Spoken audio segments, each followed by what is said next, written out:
November 27-e és december 3-a között újra egy féklap, azaz visszatartó erőkártya a fő inspirációnk, most az agresszió. Mit tesz agresszívvé, mit folytasz el? Nem könnyű ez az időszak. Energetikailag, asztrológiailag több bolygó most retrográd halad, azaz visszafelé, visszafordult, ez nehezítést jelent. Most minden munkásabb, küzdelmesebb, kevésbé látszik az eredménye, vagy akár a reménysugár, de ha valaki ilyenkor nem adja fel, annak mindig van eredménye, és mindig megjön a jutalma a kitartásnak. De nagyon fontos megfigyelni magunkban, hogy mi az, ami agressziót vált ki belőlünk. Milyen állapotunkban, milyen élethelyzetben, milyen szituációban válunk agresszívé, mi az, ami kiakaszt, kiborít.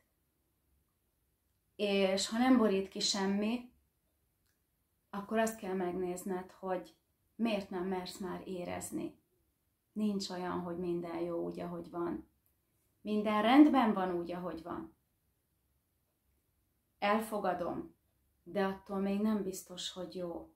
És ha ezt nem tudom megélni, akkor bennem reked az agresszió, és a megrekedtséghez kapcsolódik a fő visszatartó erő ezen a héten, a mozdulatlanság. Merev és mozdulatlan vagy. Az sem jó, ha megmerevedünk azért, hogy az agresszió ne jöjjön ki belőlünk. Az agressziót befelé és kifelé fordíthatjuk. Te melyiket választottad? Érdemes azt is megnézni, hogy mi mivel akasztunk ki másokat. Nálunk mire ugranak mások. Ez nagyon sok felismerést tud hozni, és segít abban, amit most tehetünk. Amit tehetünk pedig az, hogy aktiváljuk a kapcsolódás erejét. Merj kapcsolódni, engedd el az elszigeteltség illúzióját. Az agresszió és a mozdulatlanság leginkább ott csíphető nyakon, most ezen a héten, amikor a kapcsolatainkról van szó. Mi is kiboríthatunk másokat, ők is minket, de igazából mindenkiben a nyomó gombokat nyomta meg valaki. Tehát valami van mélyen, amit meg lehetett nyomni. És ezért ennek a hétnek az eredménye tisztánlátás tud lenni.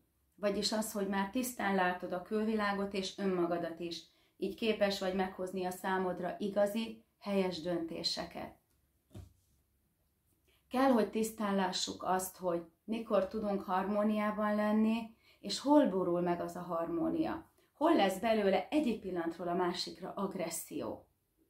Úgyhogy nyilván fel se tudtunk készülni rá.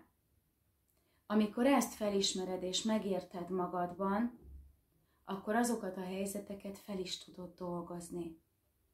Amíg nem nézünk vele szembe, addig az újra meg újra ott lesz, és lehet, hogy lenyugszunk, vagy a másik, de vagy újra jön valaki, aki megnyomja az agressziónkat, vagy mi akkor másból váltunk ki valamit, mert a kapcsolódások mutatják azt, hogy hol jelenik meg az agresszió az életemben. Lehet, hogy kiprojektálom a másikra, és ő lesz feszült a közelemben.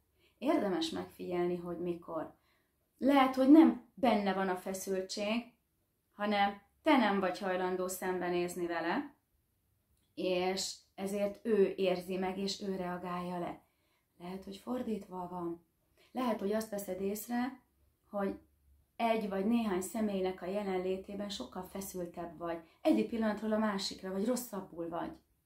Akkor valószínű, hogy ha túl empatikus vagy inkább úgy mondom, hogy nagyon, akkor megérezheted az ő elfojtott agresszióját. Nagyon sok ember működik passzív-agresszív üzemmódban, mert hát azt tanultuk meg, hogyha kijön belőlünk, akkor nem vagyunk szerethetőek, nem vagyunk cukik, nem vagyunk normálisak és elfogadhatóak, és ezért sokan elfojtják. És ha valaki érzékeny, akkor megérzi a közelükben. Ezért figyeld ezen a héten, hogy az agresszió hol, hogyan jelenik meg, a külvilág mutatja, mert azért, ha te megérzed másnak a feszültségét, akkor, és az megvisel téged, akkor itt is van valami, amin dolgozni kell. Vagy hogy benned hogy jelenik meg, mitől, hogyan, kezd el ezeket felismerni, mert onnantól kezdődik a gyógyulás, és csak azután tud jönni a harmónia. Úgyhogy nem biztos, hogy ez így vicces lesz ezen a héten, de azt gondolom, hogy nagyon fontos, és sok mindent tud hozni, hogyha belemersz vágni, belemersz menni. Úgyhogy kívánom, hogy legyél bátor, és legyen egy szép heted.